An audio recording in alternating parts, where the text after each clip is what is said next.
Ajo është 84 vjeçaria më e bukur në Shqipëri dhe vijon të dëshmojë se vitet janë vetëm numra. Po flasim për regjisoren Vera Grabowska.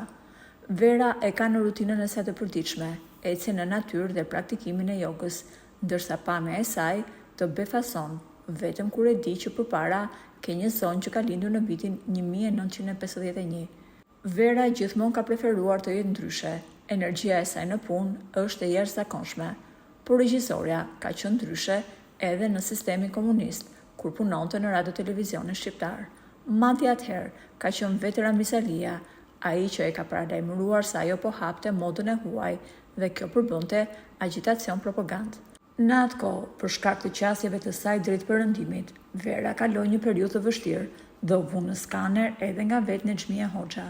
Ne e shohim regjisoren mjaft aktive në projektet e saj, por pak veta e dinë se Vera, pas rënies së sistemit komunist, është larguar nga Shqipëria dhe ka qëndruar jashtë për disa vite.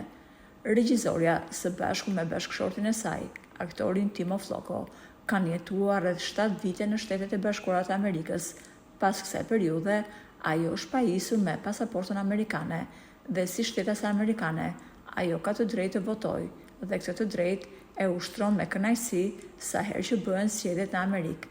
Edhe pse ajo së bashku me bashkëshortin kanë një nga pasaportat më të fuqishme siç është ajo amerikane, ato kanë vendosur të punojnë e të jetojnë në Shqipëri, sepse ky është vendi që ju dhuron emocione, dashurinë dhe miqësinë e ndërtuar prej vitesh. Po ju, a e keni njohur personalisht Vera Grabowskën? Nëse po, a keni ndonjë kujtim nga ajo? Na tregoni, sepse jeta dhe vendimet e saj na mësojnë se mosha dhe sfidat janë vetëm numra. Forca dhe pasioni janë ato që të bëjnë me të vërtetë të veçantë. Shkruani mendimin tuaj në komente.